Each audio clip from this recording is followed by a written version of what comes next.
पार्वती अपने तप को पूर्ण होते देख घर लौट आई और अपने माता पिता से सारा वृतांत कह सुनाया। अपनी दुलारी पुत्री कठोर तपस्या को भलीभूति होता देखकर माता पिता के आनंद का ठिकाना नहीं रहा।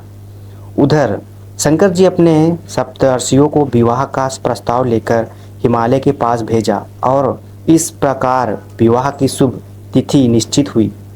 सप्तार्थियों द्वारा विवाह की तिथि निश्चय कर दिए जाने के बाद भगवान शंकर जी ने नारद जी द्वारा सारे देवताओं को विवाह में सम्मिलित होने के लिए आदरपूर्वक निमंत्रित किया। गणों को बारात की तैयारी करने का आदेश दिया। उनके इस आदेश से अत्यंत प्रसन्न होकर गणेश्वर, शंखकर्ण, केकराच, विकृत, विशाख, विकृतानंद, दिंदभ, कपाल, कुंडक आदि गणों के अध्यक्ष अपने गणों को साथ लेकर चल पड़े।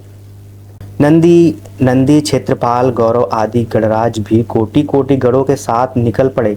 ये सभी 3 नेत्रों वाले थे। सबके मस्तक पर चंद्रमा और गले में नीले चिन्ह थे। सभी ने रुद्रांश के आभूषण पहन रखे थे।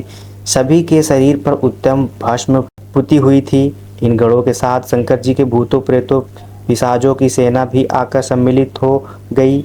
इनमें डाकनी, शाकिनी, यतुधान, वेताल, ब्रह्म राक्षस आदि भी शामिल थे।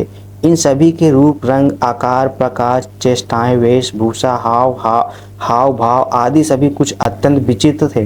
कोई बिना हाथ पैर के था तो कोई बहुत से हाथ पैर वाला था। किसी के बहुत सी आंखें थी और किसी के पास आंखें ही नहीं थी। किसी का मुंह गधे की तरह, किसी का सियार की तरह, किसी का कुत्ते की तरह था। उन सब ने अपने अंगों में ताजा खून लगा रखा था।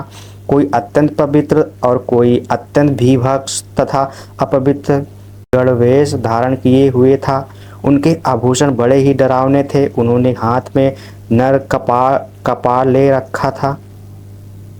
वे सबके सब अपनी तरंग में मस्त होकर नाचते गाते और मौज उड़ाते हुए महादेव शंकर जी के चारों ओर एकत्रित हो गए।